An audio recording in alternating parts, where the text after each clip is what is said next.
Anyway, so it's my pleasure to introduce Dr. Patricia Silver. She's a cultural anthropologist, a professor at the University of Central Florida. She received her BA from Princeton and a master's in comparative literature from University of Washington, and an MA and PhD in cultural anthropology from American University in Washington, D.C. Her research focuses on Puerto Rico and the Puerto Rican diaspora in the U.S., and she's particularly interested in political economy, political anthropology, cultural change, state formation, and transnationalism. And tonight, we want to learn more about culture. And I'm stunned to realize that there's more than bingo and salsa here, right? And so with you, Patricia, we're a small group, so I suppose you will take questions as we go along? Yeah, we can or do you it like that to, way. or you like to speak and then be ask questions? It might be good for me to get Some. Let's see how we're going, because Okay. it was, as of an hour ago, way too long, and I Yes. just cut it way back. Okay. So if I'm skipping and I've lost you, please let me know. Can you speak for about 40 minutes and then open it to questions? I think so, yeah. Great. But if I'm going too long, let me know. I will. I'll go like. I'll try not to do that, but I Sure, did. sure, would it help to turn off the lights or not? That's up to you all. I can see fine. Can you see You need mine? it. No, Camacho. You need the lights, so he needs the lights. Oh, he needs to turn. Oh, you need the lights. Enough this. All Enough right. discussion. Go Okay. ahead. Okay, well, thank you. Thank you all for coming, and thank you for inviting me to be here. This is actually very exciting research, but it's very much at the beginning. So what I want to do tonight is kind of invite you to consider Central Florida as a new Puerto Rican diasporic space embedded in Puerto Rican histories, but also distinct in its own spatial relations and its local histories. And those, I think, are important in ways that I'm not quite even ready to articulate, but I think it's important for us to bring them to bear, and I want us to think about that tonight. So I'm going to try to tell you what I can of what we've learned so far, and then ask you to think together kind of about what this might mean for Puerto Rican diaspora studies. Okay, so with that, and this mural, by the way, I'm going to talk about it again at the end, but this is from the Banco Popular building, which is in the central intersection of Orlando, which is actually not a very Puerto Rican space, that particular intersection, but I think it's kind of cool that that's there. So, okay, and just to kind of keep in mind that as we talk about this, as Central Florida grows as a Puerto Rican space, it's really a very different social field from New York, Chicago, and others that grew with the Great Migration. And so it's going to be important for us to keep in mind the intersecting histories. By that I mean local history, history of the diaspora, history, national history, meaning both U.S. and Puerto Rico, and global history. You know, what is happening on all those levels while we try to understand the growth of the Puerto Rican community in Central Florida. And also the locally specific spatial dynamics. I need a good catchphrase for that, but in a nutshell, it's just that it's huge. And there's very large disconnected spaces. And I think that makes a difference in the way people connect and organize and so forth. So what is the impact of all of that on who goes there, who stays, who doesn't, what kinds of meanings and what kinds of culturally specific reference points are being formed in Central Florida? Okay, how is that different from New York and Chicago and so forth, right? So now to start, I'm going to just do a real quick, embarrassingly quick, reference points of Puerto Rican history and history in the diaspora, which all of you already know. So it's not nothing that I forgot to take that slide off. I have to get rid of that slide. That was happening in the cutting. Okay. So this is just to kind of point to historical conditions in Puerto Rico and in the diaspora that I think are important for us to have in mind for Central Florida. So, and I'm looking particularly right now at the 40s through the 70s, actually. With the thought that the 70s is about the time when north-south migration begins. People are leaving the northern states and heading toward Florida. It's also a time of tremendous difficulties in Puerto Rico and changes happening there. And it's also a time in Central Florida where the transformation from orange groves and cattle ranches really begins to theme parks and aerospace. So just in a real quick nutshell, I'll say we're looking at Puerto Rico as a U.S. military landing strip. The rural to urban social change. Got this a little too slowly. Okay, exodus of some 20% of the population, mostly working class. Growth of a middle class with GI benefits and the expanding state in Puerto Rico. and also expansion of education, which is promoted as a solution, one of the solutions to poverty, and with that, the educated expectation for middle-class jobs that a colonial economy cannot necessarily provide. So, and I point to those in terms of Central Florida to keep in mind on the importance of the U.S. military in Puerto Rican lives, excuse me, and the class orientation of the migration in the years in the 40s, 50s, and 60s, and also then the class formation, the changes in class formation in Puerto Rico during the same period of time. Okay, so as we look at the diaspora then, again, you all know all this, migration of agricultural and industrial workers, mostly northern locations where people are heading, and I say mostly because maybe in the Q&A we can talk more about what was happening in Florida, little we know about that. Climate and cultural shock, it's cold, it's urban, discrimination and violent receptions in northern areas and other areas, and then the emergence of political, social, cultural movements in the diaspora to really stake a claim and to organize their own place. So again, in terms of Central Florida, I stress this because as we look at the history, I have to kind of keep arguing that because I'm not sure people always believe me, but I think that people were really arriving in Central Florida from everywhere at once and throughout the time period. And so I think it's important to keep in mind we had some very different orientations that people had experienced, different things that they were bringing.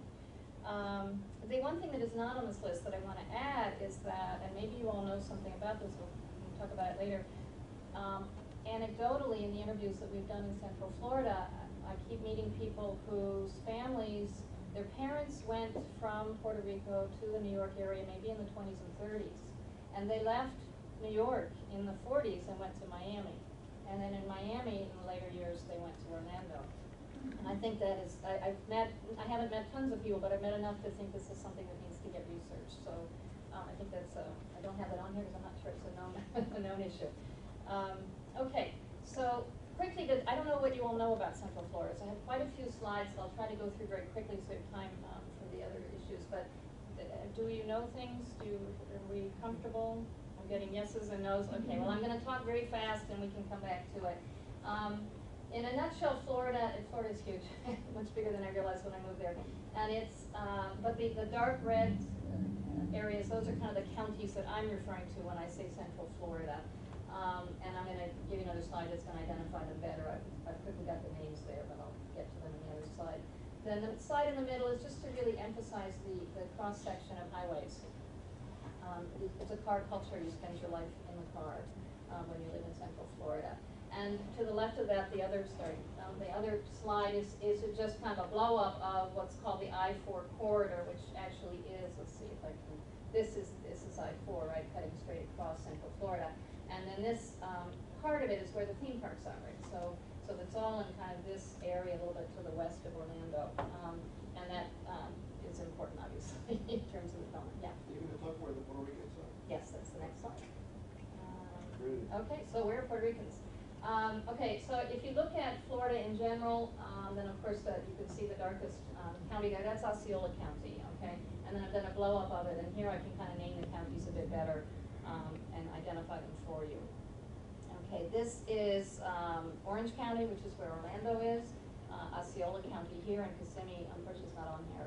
Just a little bit below that. I don't know how to draw that one. And let's see, up here, my arrow this way. Here is Seminole County, where Sanford is, which is actually one of the older communities. And then right above that, Deltona is in Volusia County. Deltona, I'll be talking about more when I talk about the land sales and development in the 60s. Down here, this is Brevard County, which I refer to really as the whole Space Coast, because this area, Melbourne, Palm Bay, is kind of known as the Puerto Rican area, but actually, as you can see from this image, and this is all Puerto Rican population in the area, it's really kind of spread all up and down the coast. So.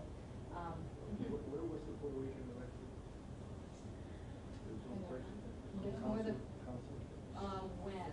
Because right now there's. Well, we'll talk a little bit about that. Yeah, write that one down for questions. Okay, because there is right now. Oh, you mean recently? You mean John Quinones? Mm-hmm. He's in Kissimmee. Okay, which is in Osceola County. And he was at the state legislature when they did the redistricting. He stepped down from the state legislature and ran in Osceola County. He's a city commissioner. I'm sorry, no, he's a county commissioner. He's actually chair now of the county. Yeah. Okay.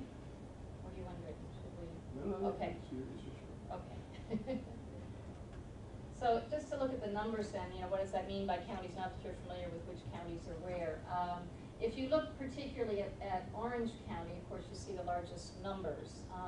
If you look at percentages, Osceola is what jumps out, right? Of percentages of, Puerto Rican percentage of the Hispanic population in Osceola County, using data from the 2005-07 American Community Survey is close to 60%. Puerto Rican percentage of the entire population is over 23% in Osceola and 11 in Orange, which I believe is actually, if we look at the percent of total population, I think that is more than New York, which is of course not as many in numbers, but in terms of percent of the total, which I think is a very interesting statistic. So this is just kind of a blow up again. It's kind of pixelated and hard to see, but just to look very particularly at where people live. And I'm not talking about the Tampa St. Pete area. Okay, we can talk about why a little bit later. Okay, I want to take a moment. I want to take a moment. What is this? And explain kind of who am I? How did I come to be doing this? Right? I might not seem a very likely candidate. I did my dissertation research in Puerto Rico and have been living in the Bayou for maybe about 12 years or so now. And I moved to Central Florida to take this position at the University of Central Florida in 2005.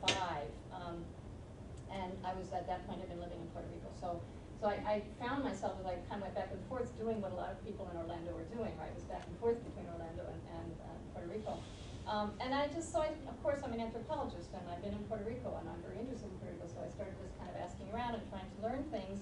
And people would say, oh yeah, well, way back then, and I'd say, when was way back then? And they'd say, like 20 years ago, And so we're talking about the 1980s.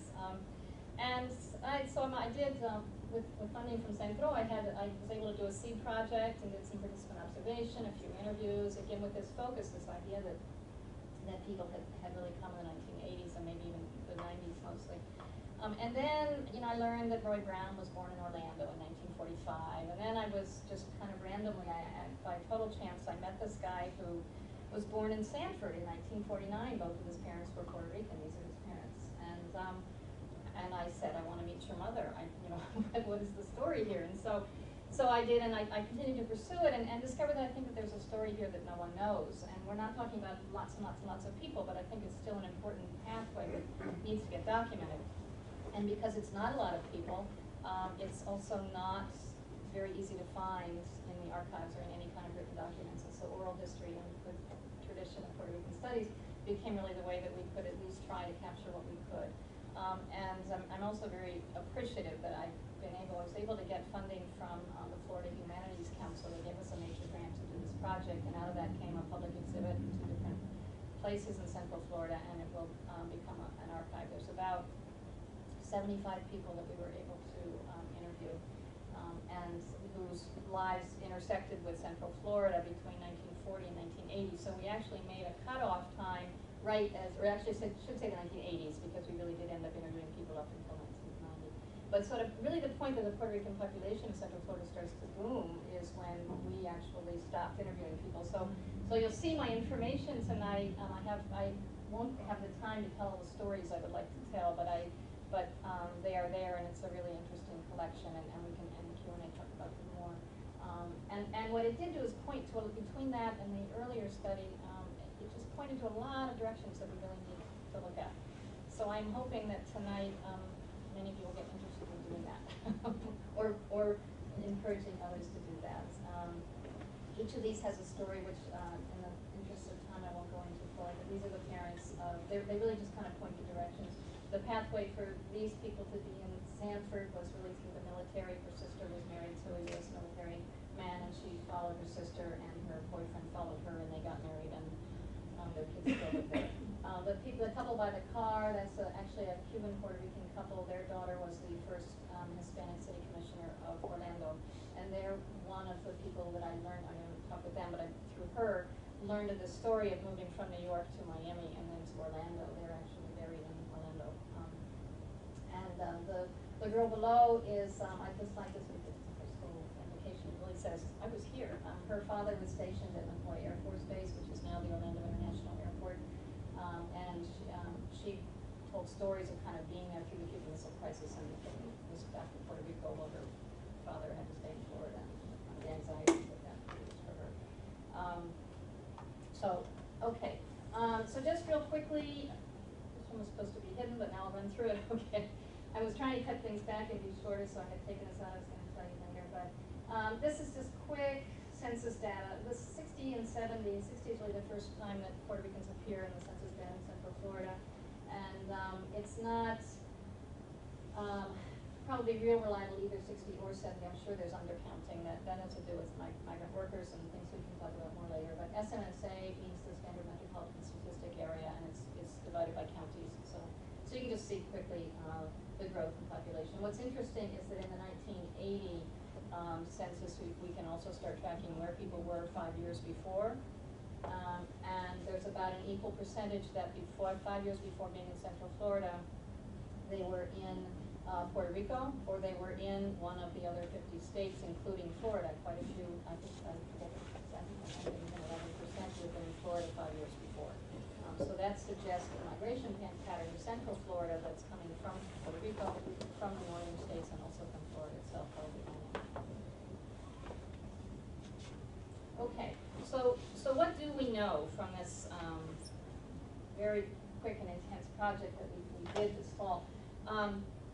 We know that while the workers were moving to New York, while the Great Migration was really happening, a lot of agricultural and industrial workers moving north, New York, Chicago, and so forth, and while Puerto Rico was serving in many ways as a landing strip for the military, for the U.S. military during World War II, and Korea, and so forth, and through the Revolution, then what was happening in Central Florida, right? So the earliest known thing that we really are finding consistently happening was the military bases, because while all of those conflicts were going on, Central Floridians were being stationed in Puerto Rico, and they often, many of them apparently met Puerto Rican women and were married them and brought them back to Central Florida. And of course, Puerto Ricans were also stationed in Central Florida, and there were quite a few who decided to come back and retire later, and so there were quite a few stories about that. The stations on this map, the Naval Air Station in Sanford, the Orlando Army Air Base, the Pine Castle Army Airfield, and Patrick Air Force Base were all started in 1940. And part of what I find really interesting about this history is that it really kind of shows what was happening pre-Disney, because Disney tends to blot out everything that happened before. It's really important to understand that as important as Disney is, there was a lot already happening. And I think the military underpinnings are important to never forget about. So then kind of on the heels of these beginning, of course, the space program starts to grow in the 1950s in Brevard County, and with the launching of Sputnik in 57 intensifies more, and so forth. Defense money is coming into Central Florida. The universities are founded and with a particular kind of engineering and technical bent to them. And of course, family networks are also important, and people followed family members, and the community started to grow, and the numbers began to grow. The other thing that we learned something about is the land sales in the 1960s. For whatever reason, the land speculation began. Access to air conditioning, knowledge that even though it was kept secret, knowledge that Disney was coming in, space program growing, Cuban Revolution, Florida, going through changes with all of those things. For whatever reason, the land speculation definitely began, and these are kind of representative photos. I'll just kind of talk from them. The one on the left is actually in Santurce. It's actually not there anymore. It's now been torn down, but it was there in the summer of 2007. And you can just kind of make out that it says General Development Corporation, Puerto Rico, I think, Florida investors. Yeah. General Development Corporation was begun in 1954, and in a nutshell, they clearly they were selling properties from Puerto Rico. They also marketed in New York and in Chicago. I don't have a lot of information about where and how and who they targeted in New York and Chicago, so I can't say it was Puerto Rican communities, but I think, again, there's a lot of research to be done there. But they didn't hit the target middle class. They were really targeting a middle class area. They were not targeting wealthy land investors. They were trying to kind of capitalize on some of the changing class formations in Puerto Rico and elsewhere. They got into some trouble and eventually reorganized and became the Deltona Corporation, which is why I have this other slide here. And Deltona kind of emerged in the 60s of our research, we talked to two Puerto Ricans who were deeply involved in helping actually to sell plots of land in Deltona, and both of them had learned about Deltona from New York. One of them at the World's Fair, and the other was living in New York and driving to Disney a lot and happened to drive by his ads for Deltona. So, and the last slide in the bottom is actually a fairly recent slide, but I put it up there just to emphasize that this is representative more than everything that was developed in those days, and some of these are more recent developments. But you'll notice they kind of are all around Orlando, they're not in Orlando. And I think that has something to do with the way the land developers have gone at this, part of why this is kind of a sprawling, huge area that it's intersected by highways and you live in your car. Okay, so making a new Central Florida. I'm kind of bringing us, launching us into the 1970s and on, and this is when really, how am I doing on time? Am I okay?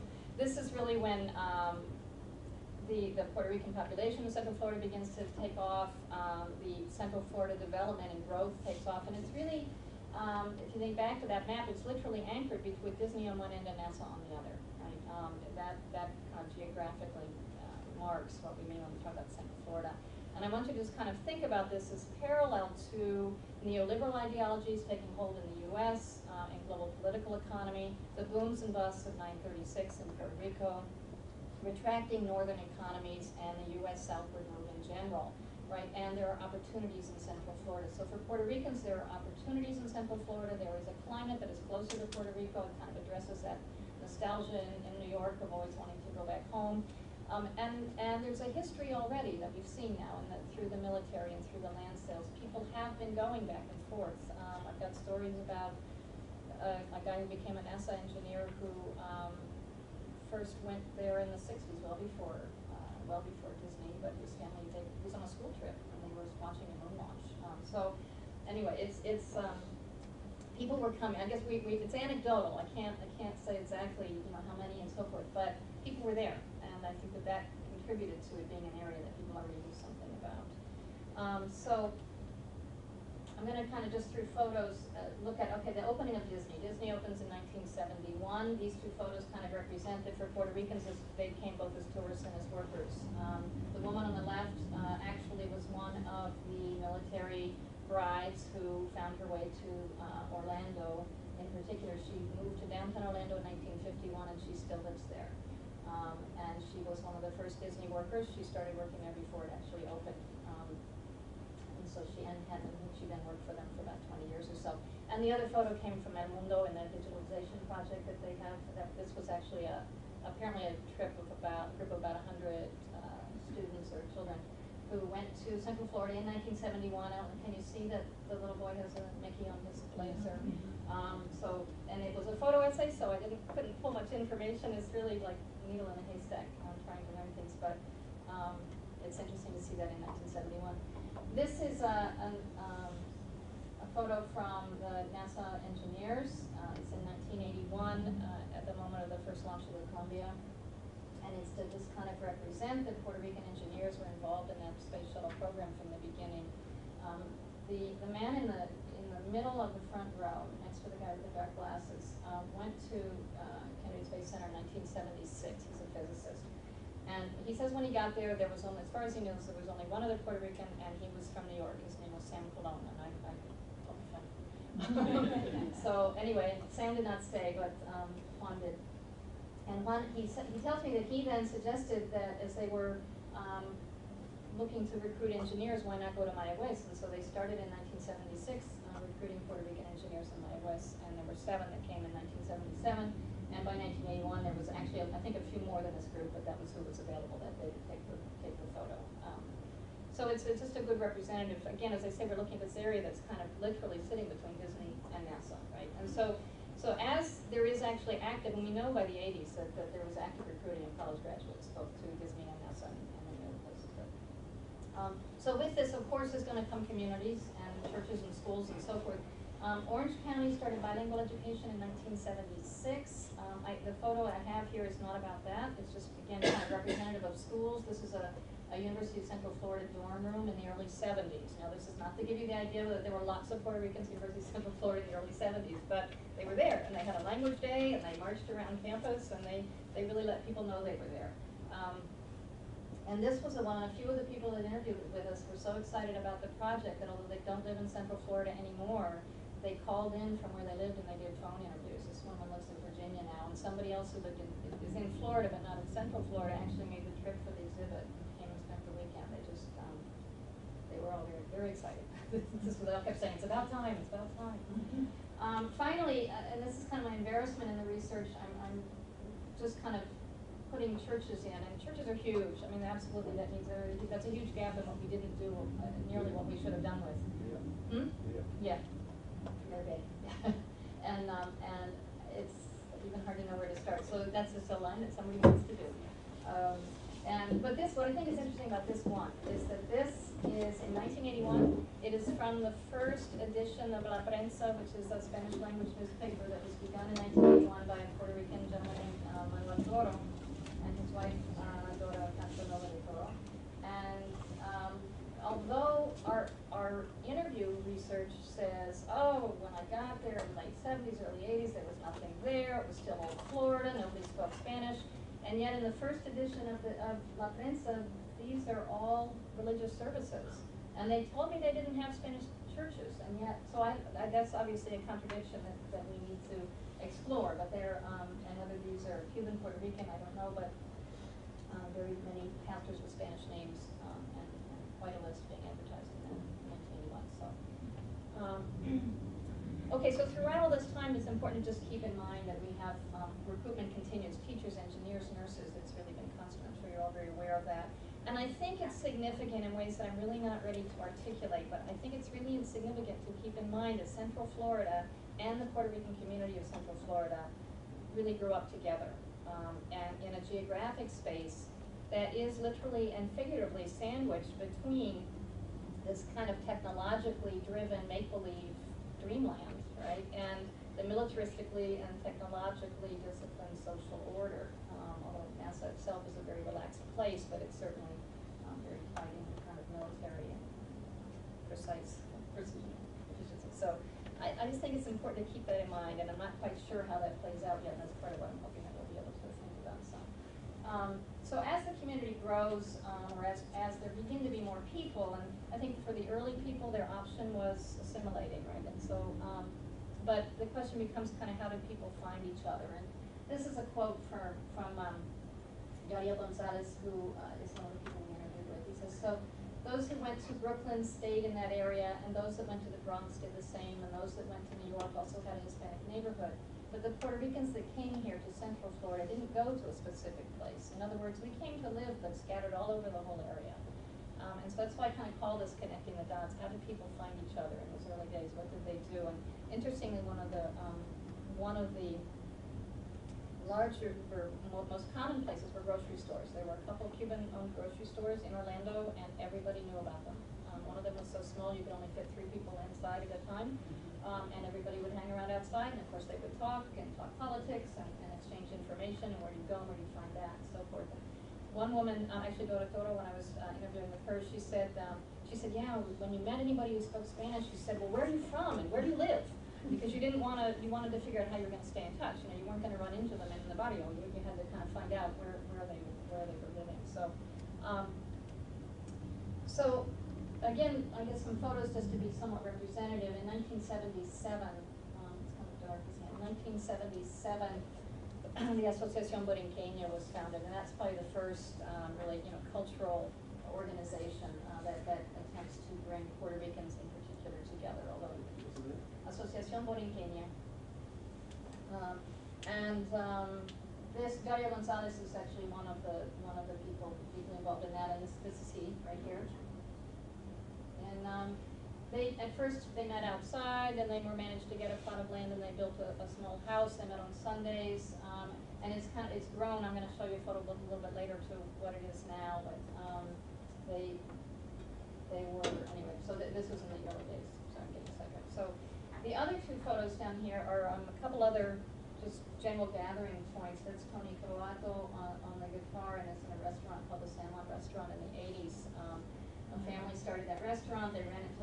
out, and then they sold it to somebody else, but it really sounds like it was a tremendous center for people. It was a viernes social, everybody would go, you know, and hang out.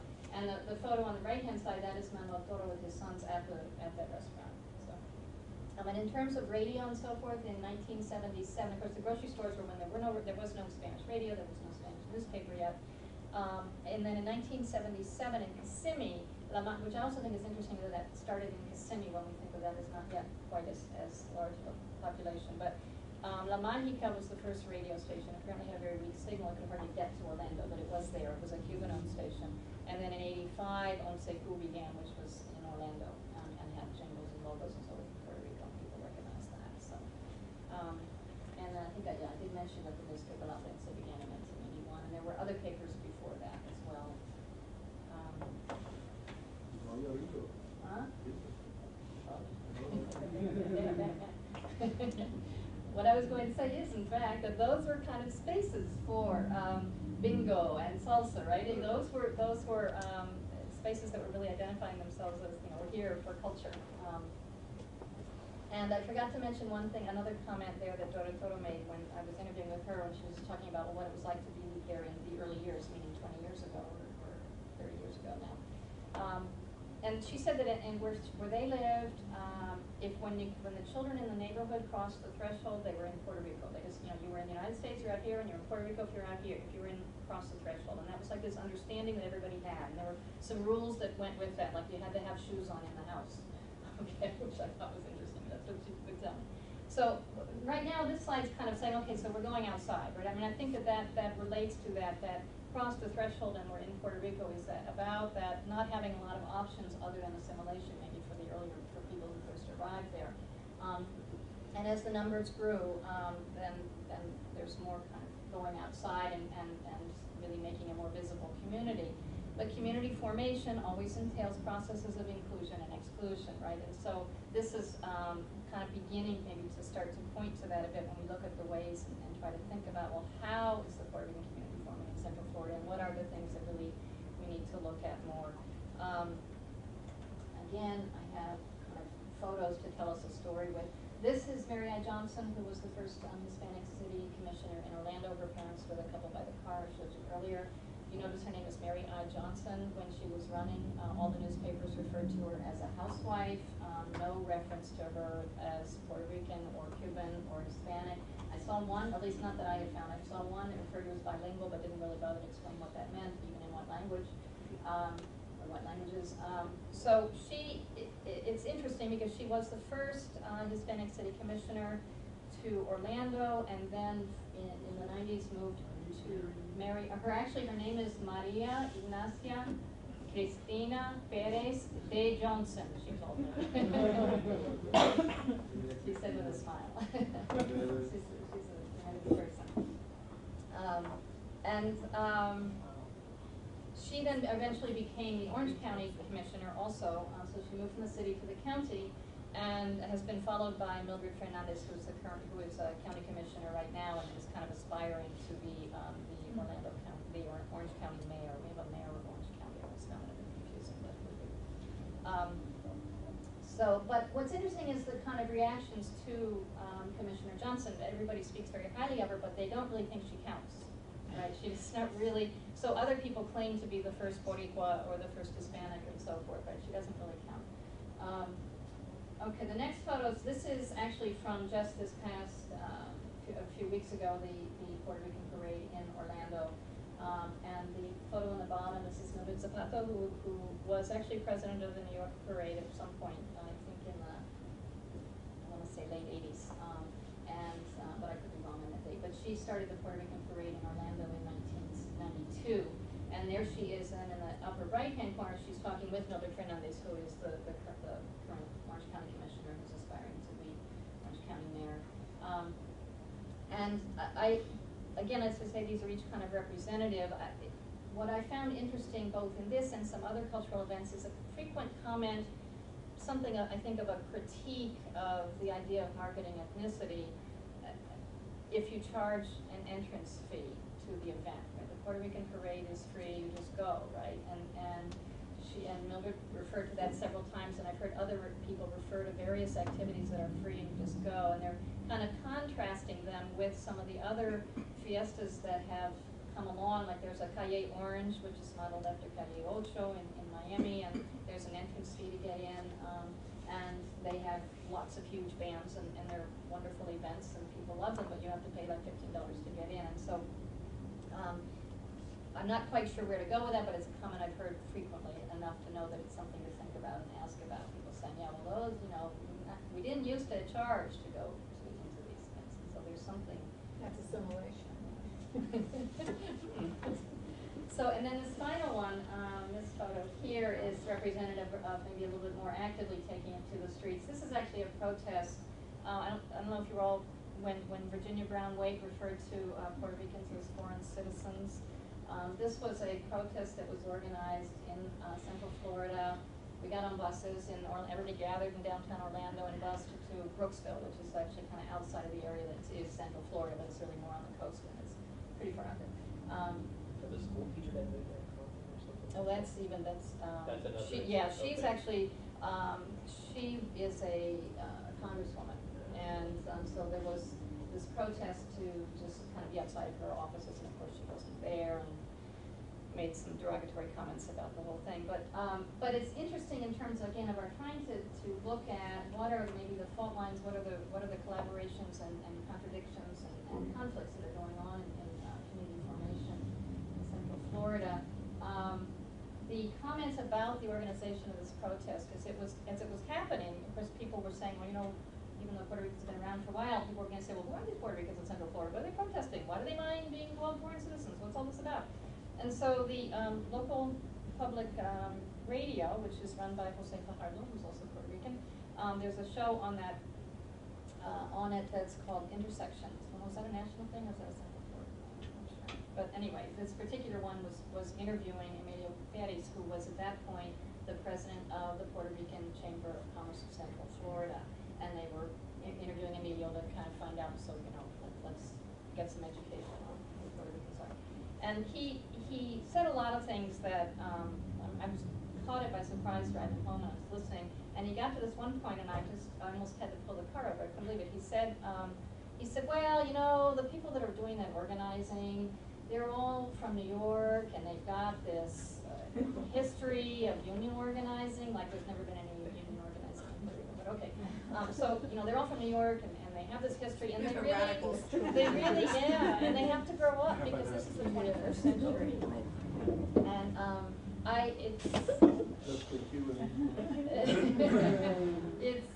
it was a really, and so it certainly points to, I think, some very important and serious fault lines that go on. What's interesting, the guy in the fatigues there with the sign that says "We are Americans too," his name is Rico Picard, and he has since that time, he has just started an organization called Frente Unido that is actually actively campaigning against Mildred Fernandez, and who is actually Republican, which is also kind of interesting. Probably not going to right now, but so they are actively campaigning against her and had been promoting for Orange County Commissioner in the last election a white Anglo guy, and who they felt their politics were much more in line with than her. So that's also another interesting point. Okay, so the next two slides, and I really am wrapping up. Am I okay? Okay. Yeah. We still haven't talked about bingo. Well, kind of. Maybe I'll get you guys to talk about bingo. I had that in my lyrics, so I ended up talking over anyway, but I had an explanation of that I cut because I was trying to get it back. But anyway, I have two slides that I just mean as kind of representative of physical spaces of representations of Puerto Rican-ness, cultural and otherwise, in Central Florida.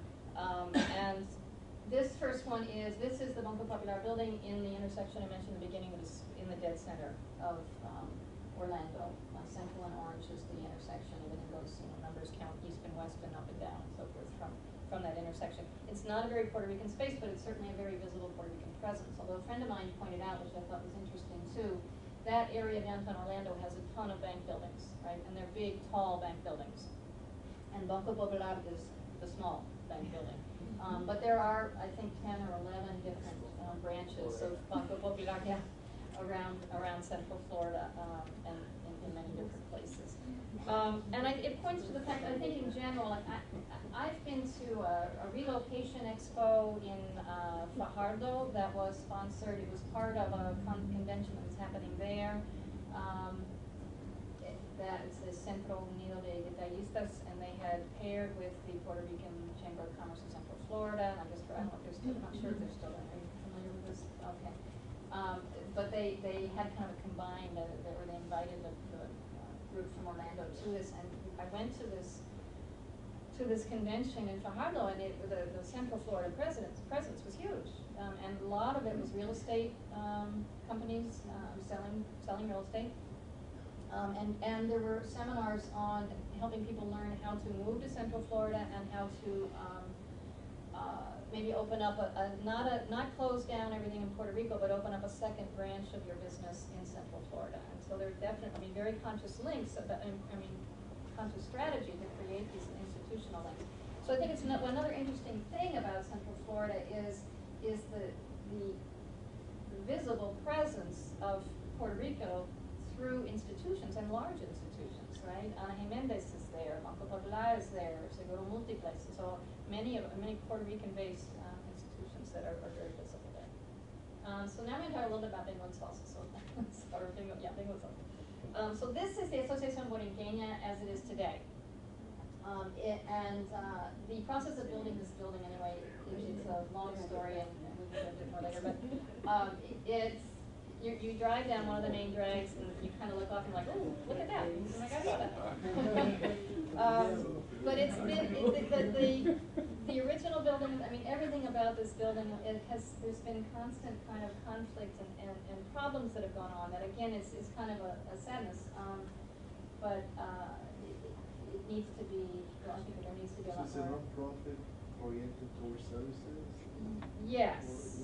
So I was just going to say, it is a space of bingo and salsa. There's a lot of cultural activities. You can rent space in there, so they do try to get some money that way. They've had a lot of financial issues. In the last year, George W. Bush and Orlando Obama have met there.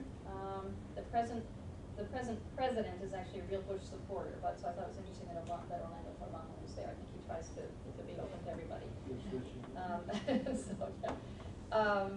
But there have been a lot of struggles, I think, that have gone on, kind of that this represents over how Puerto Ricanness will be represented in Central Florida, and there have been a lot of struggles financially. There were the kind of commitment that ended up coming into this building almost sank the whole organization, because it is they do service. They've done hurricane relief. They've done they've went to earthquake victims in Central Florida, Central America. They get involved in issues, but I increasingly hear about them as social activities going on there. More than I hear about the other things. And I think there's been a struggle. I don't know a lot about this. It's been written about in the paper some, and I haven't, a lot of this was happening kind of in the midst of our doing this other project, so I wasn't able to pursue it as much as I'd like to. But there's been a lot of struggles. They almost shut down completely. The current president, there was kind of changing of guard, and the current president managed to get everything refinanced at the last minute before the building was repossessed, and that brought them into all kinds of other financial issues. And then just a few weeks ago, actually just as we were opening the exhibit, they expelled 6 members who had gone to the bank to try to stop payments because of the new loans, because they didn't like the way the money was being spent. And so and I truly don't know, I don't know enough of all the arguments. I don't have an opinion on who's right or wrong, and I actually would rather not have an opinion, but it's a clear line of contention that's happening right at the heart of people that are trying to work toward representation of Puertorriqueñidad in Central Florida. So as I begin to kind of trace out all the social networks and then these lines of contention and collaboration, I think about the quote from Juan Flores from Bomba de Hip Hop. The logic is that solidarity can only be positive when the lines of social differentiation are fully in view, but the goal nonetheless is solidarity. And I have to say, times I wonder in Central Florida if that is the goal, but I hope it is, but I'm not always so sure. And that kind of reminds me also of Arlene Davila's comment about the contradictions of neoliberalism, actually putting these lines of social differentiation. One of the good things about it is that it kind of puts it out there for everybody to see. I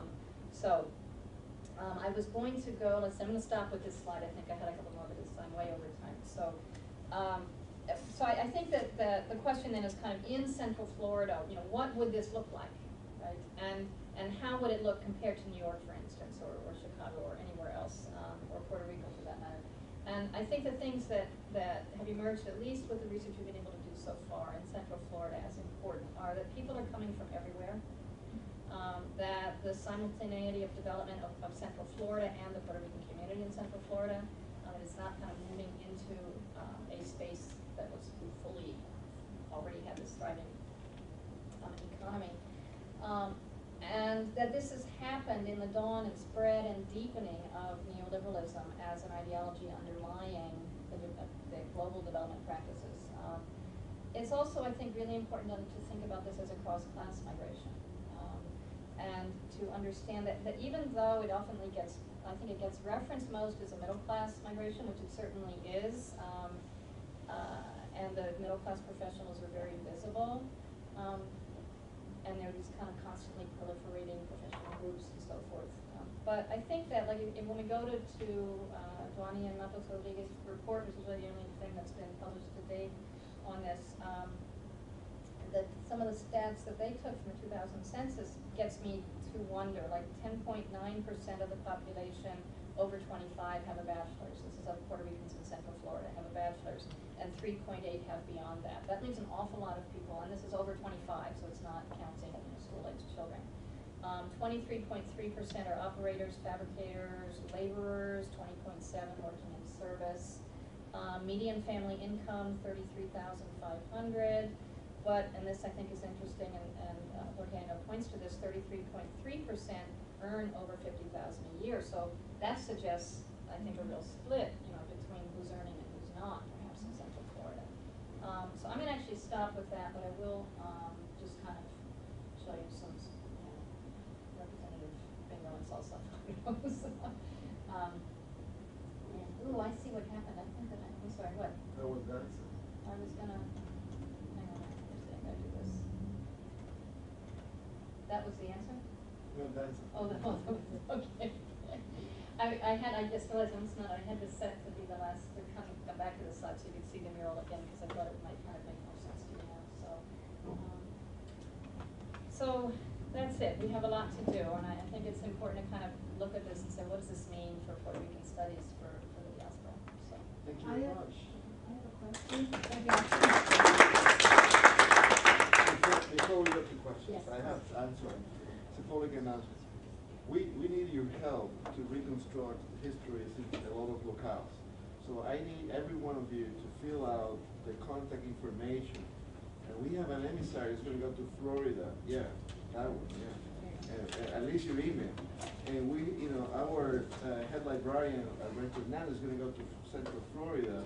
And we need to collect data on the church, on Asociación Borinqueña, on the elected officials, on the Puerto Rican Day Parade, on the protests, and on the Chamber of Commerce. And the reason why we need to do that is that we need to compare that to the experiences in Chicago and Hawaii and so forth, so that people can start telling histories about why it was different in Chicago, that in New York, why Protestantism versus Catholicism. All of that is going to explore, and we need your help to do that. So since we have a bunch of people interested in Florida, and I know Alberto's going there in June, I need your help. We need your help. We need to sign there. And we're going to bug you about supporting Central's activities. And I already made a pitch about the response to RFP. So now you can answer your question.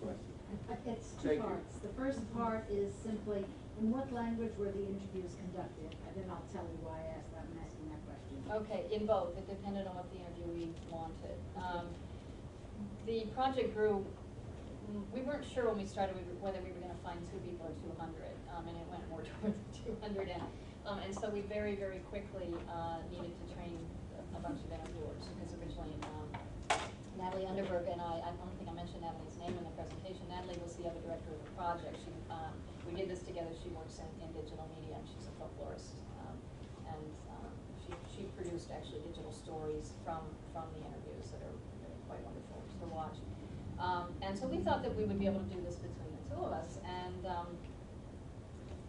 it quickly became obvious that wasn't going to happen. And we had a graduate student researcher, Julio Firpo, who was also working with us, and we thought that he would also be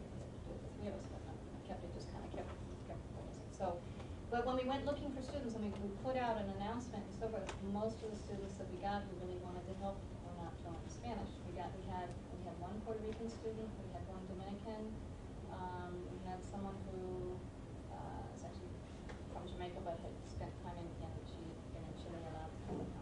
So we had various levels of ability in Spanish. So I did them in both. We went back and forth, and it pretty much depended on the person. What was interesting, and perhaps the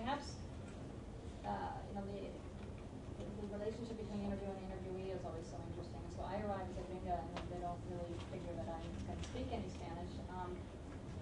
Or the first time I don't understand something, they switch right into English. And I had one interview where before the interview started, the interviewee had been telling me this really wonderful story, we've been talking in Spanish, blah, blah, blah, blah.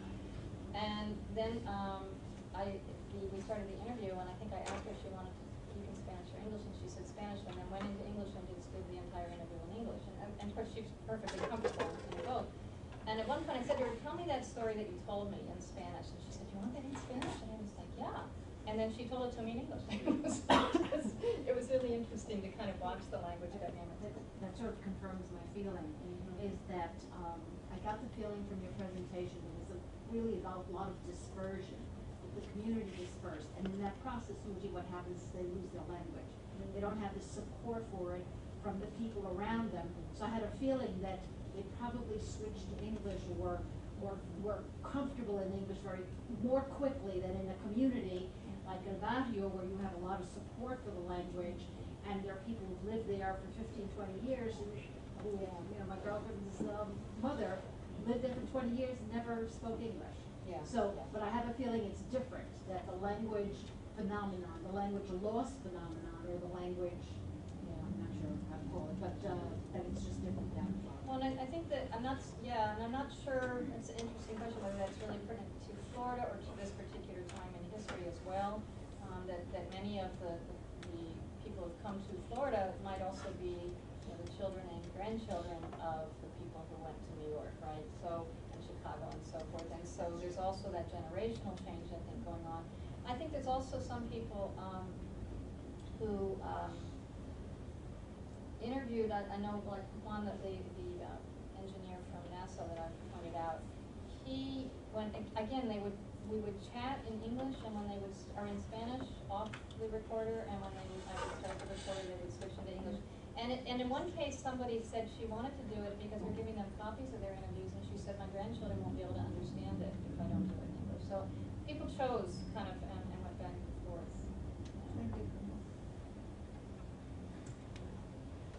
Complex question.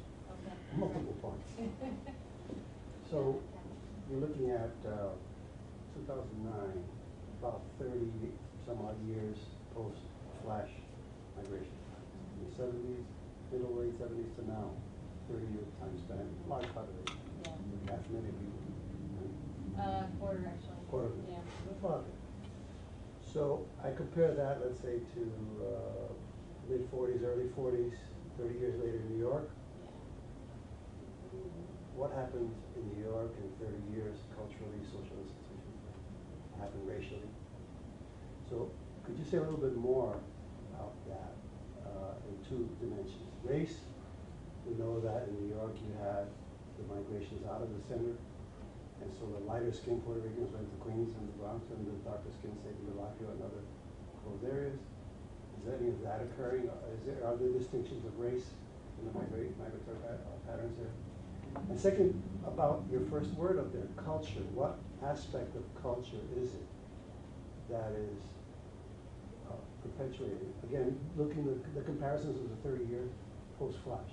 In New York, the emergence of the 30 years later in the 70s, New York Puerto Rican culture. Yeah. And all the fusion, for lack of a good word.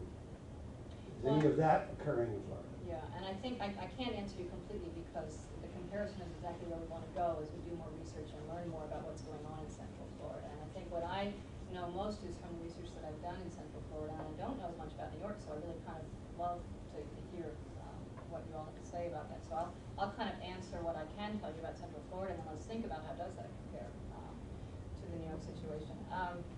One thing I think it's really important to keep in mind with race, now from the 70s on this may have been less true, but when Puerto Ricans first started going to Central Florida, there was legal segregation. Like, Florida's the South. Florida also, Central Florida is probably best time, if I've been a stereotype, I'd also call it the Wild West in those days. So it was a very interesting place in that way. This kind of does actually touch on what I didn't mention in the talk about migrant workers and so forth as well, and I don't know what race that would have been, I don't know necessarily who that would have been.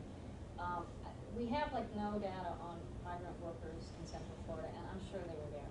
Maybe not in huge numbers, but I feel like that's just this urgent research that needs to be done, because if they're there, we're only going to find them through oral histories. And I've gotten 2 or 3 anecdotal references to them, but I haven't been able to meet anybody. So. My impression is that you have, as you suggested in the beginning, intersecting not only history but flows, migratory circuits that bring people back and forth. I don't think that migrant laborers were the dominant. I think Orlando has this kind of blue collar, high end, $10 to $20 range, kind of hospitality thing. Then you have the professionals in the coast and so forth. And those have their logic of bringing people there. But there's another flow, which I didn't hear, which surprises me, which is the people who retire from both Puerto Rico and New York. I mean, they are in Miami, but they also go to into Central Florida, because that's where they find Puerto Ricans and so forth. And I was wondering, because all those are different logics of how people go back and forth. I haven't heard about farm workers, because you have the Haitians and you have other, temporary workers programs, very heavy, recruitment for temporary workers in that area, sugarcane and so forth. And those are not, to the extent that I know, those are not Puerto Rican. Well, I'm not thinking about right now. I'm thinking right, in the 40s and 50s when workers were leaving Puerto Rico and going various places, and who came to Florida and who might have stayed. And I know that some did, but it's not a lot. But the examples, the examples of people that you have in Disney World and the engineers and so forth is what I think will tell you the data that you cited on the distribution. And then the retirees that are not in there. I mean, I don't know if you accounted for that. Retirees, well, let me kind of address the race and then get back to the retirees, because I think that actually comes up in some of the stuff that I did cut out a little bit. But the race is one, I mean, in the paper that's online, and I talk about the issues that need to be researched, and I think the very first one I said was race.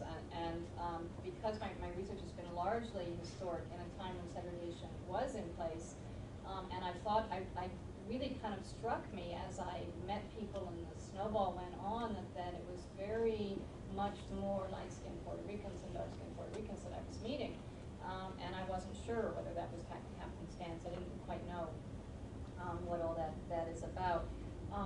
I also think it's kind of interesting that there were Puerto Ricans who moved into Central Florida in the years when segregation was still happening, like the one I was showing who was working at Disney and so forth, who lived right in downtown Orlando in a white area, has been there since 1951, and at least as she talks, she doesn't talk about any kind of issues, any troubles that she's ever had, and so there's very kind of, there's a lot to be done there. I can't really answer your question well, but I think we need to think about it.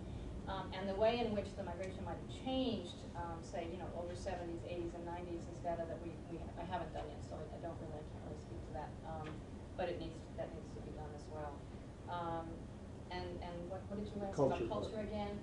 Culture, as a culture anthropologist myself, when I talk about culture, I think that's why my title is more than bingo and salsa.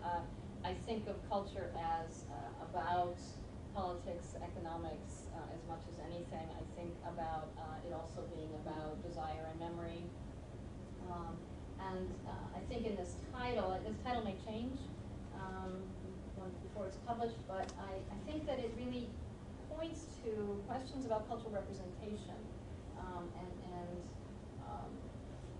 Again, I think it goes a little bit to Arlene Davila's point in Barrio Dreams, when she's saying, what's this tension between our cultural representations really working for cultural empowerment, in that case I think meaning culture as recognizing a group of people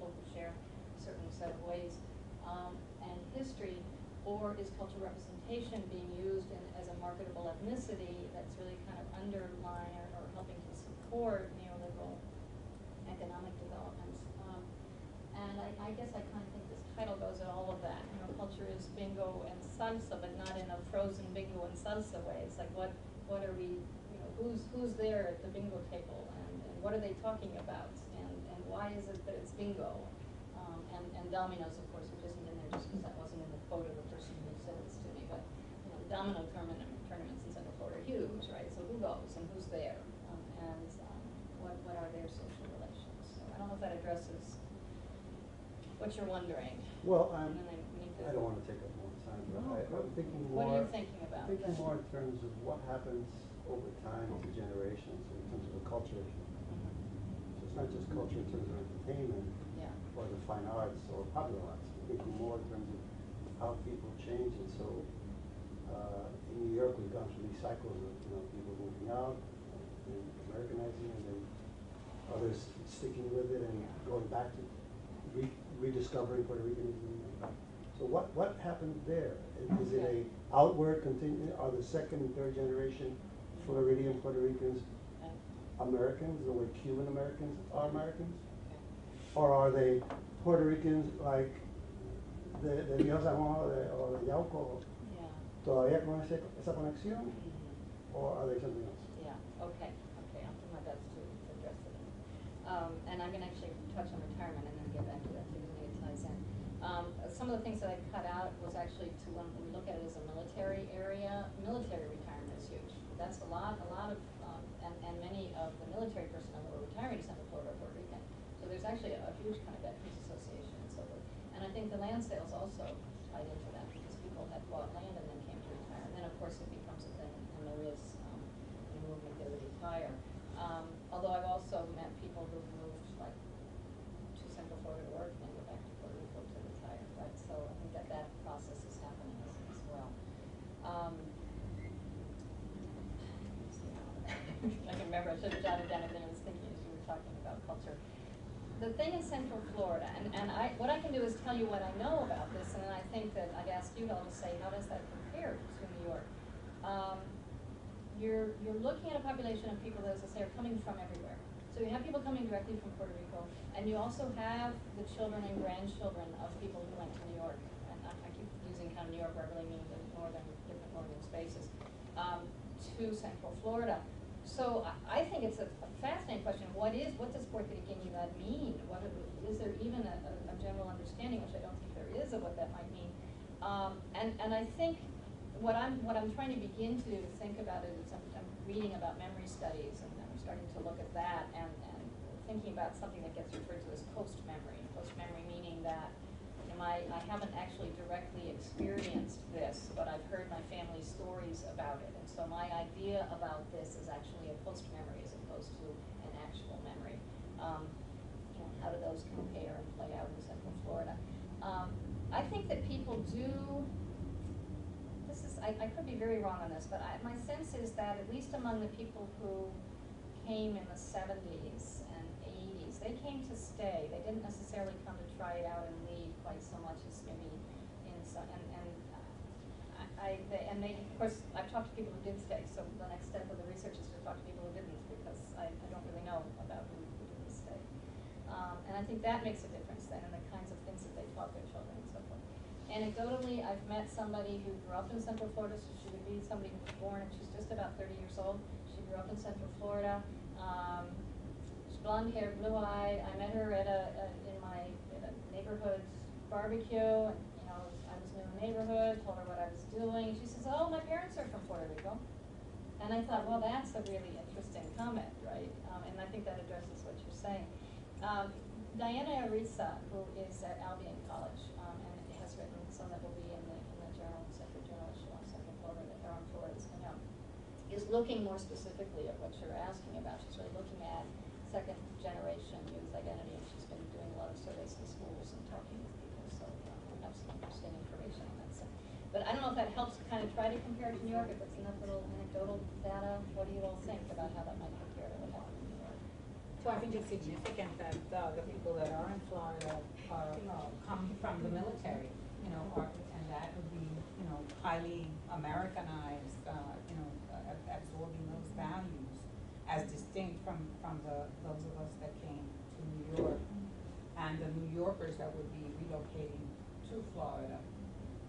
Yeah, although it's not everybody, but the military has a strong presence. Yeah. A question, I mean, if you have these two flows, and you only spoke about one flow, the Puerto Rican one being the professional with all the professional associations, you didn't mention who were the people moving from the Northeast or Midwest. It seems to me that defining Puerto Ricanness, there will be a problem there with the professional ones coming from Puerto Rico defining Puerto Ricanness in a very different way from the lived or the definition of Puerto Ricanness that exists here in New York or Chicago or Ohio or wherever. Did you see that?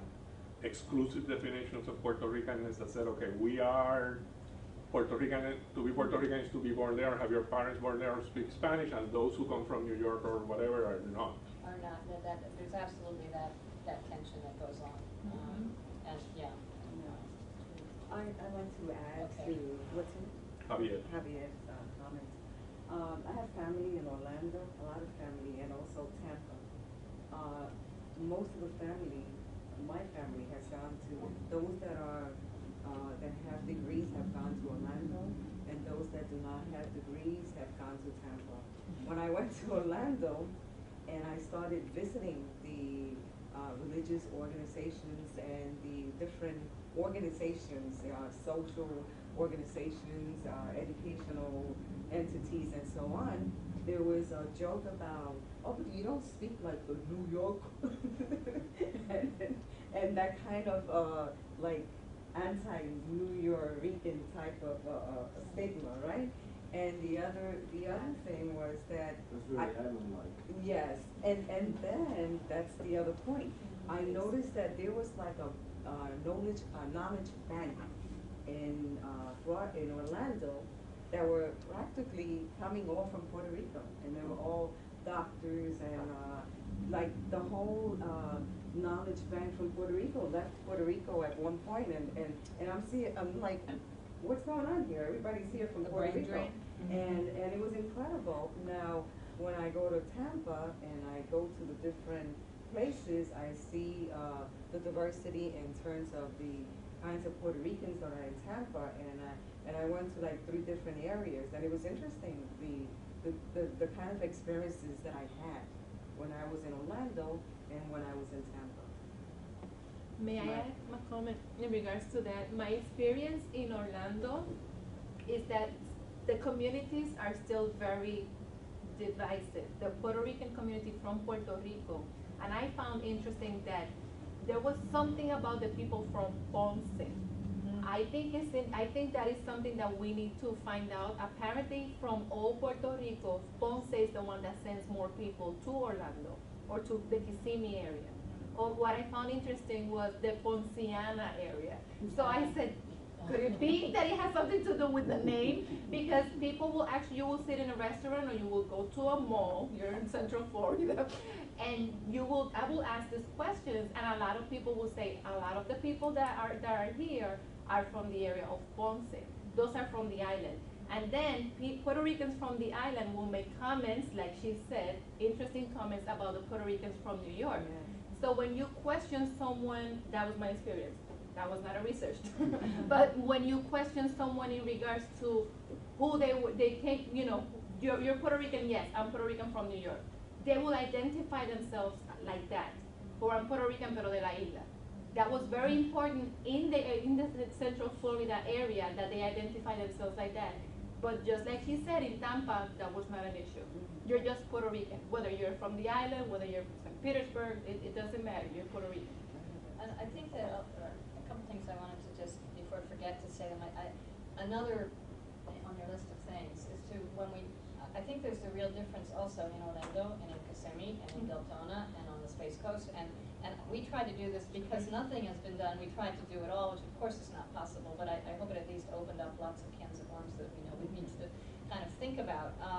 So that's one thing, but also I think there is this, this issue in the whole area that there is this mix of people coming directly from the island, and sometimes people coming directly from the island island who really they've never lived anywhere other than Puerto Rico, and as Americanized as Puerto Rico might be, they're from Puerto Rico. And I had that experience with a friend who came to visit me, actually. It was a daughter of a very good friend in Puerto Rico. And I thought of her as just, you know, I just assumed that she would be, you know, kind of step into life in Orlando and find it perfectly comfortable and fine. And it was interesting, she was with me for a week there. She was doing research at the university for her doctorate.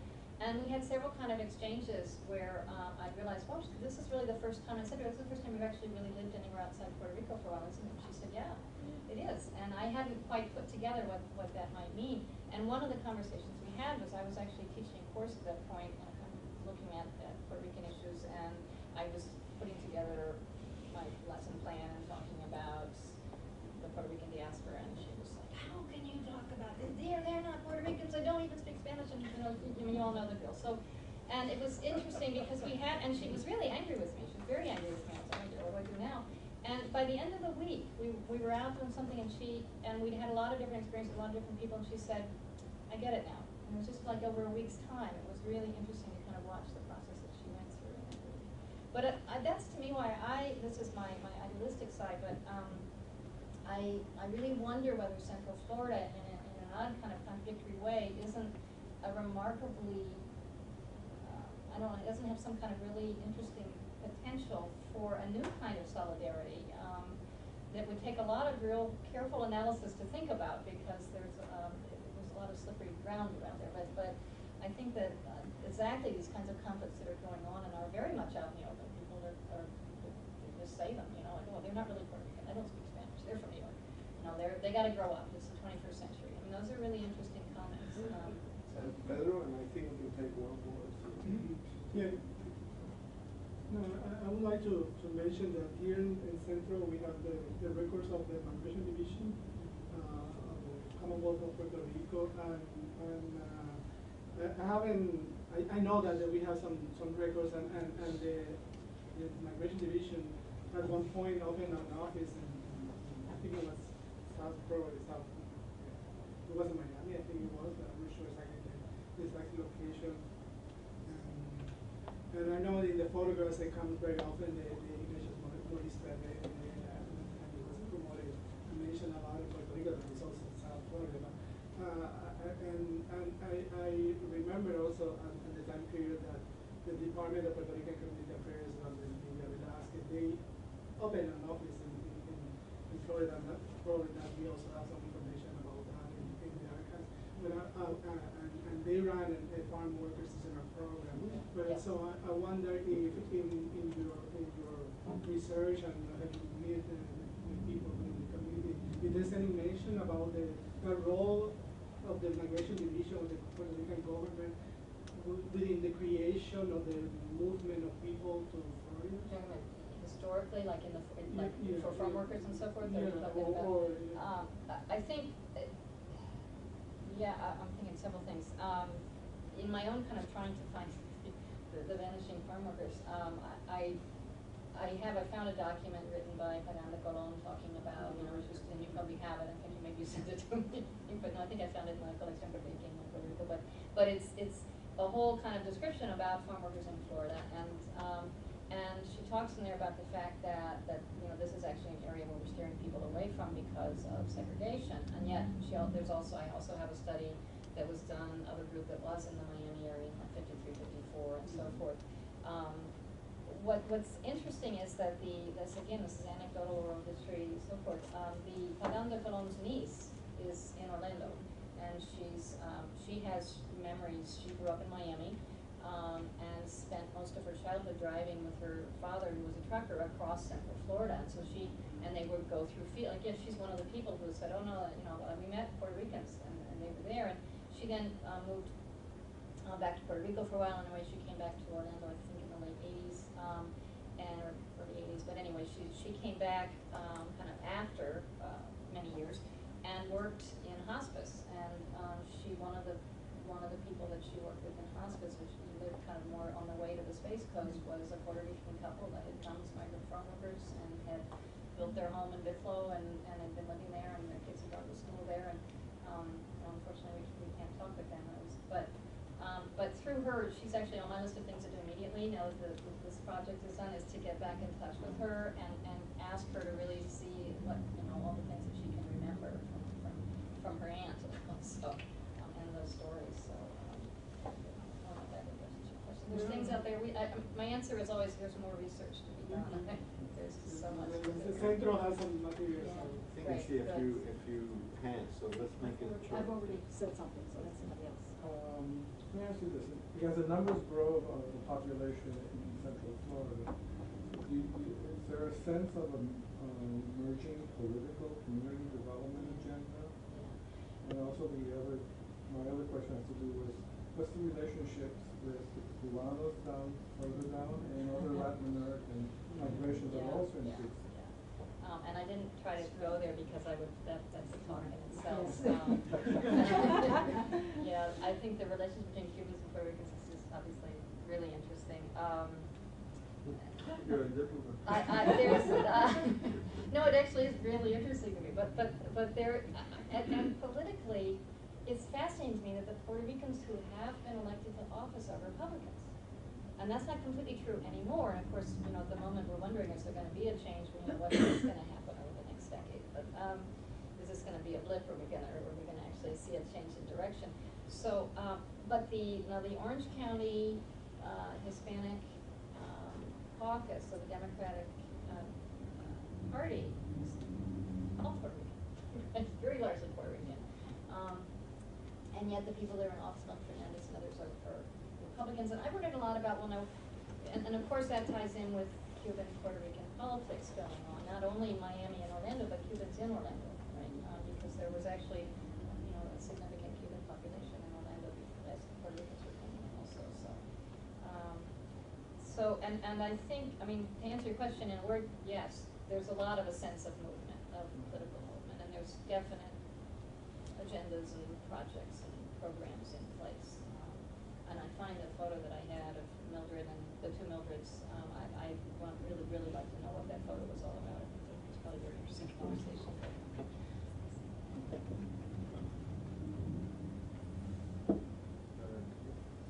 Okay, yeah, I wanted to ask you, because I have a lot of family that's been in Florida for the last, I would say, 20 years or so.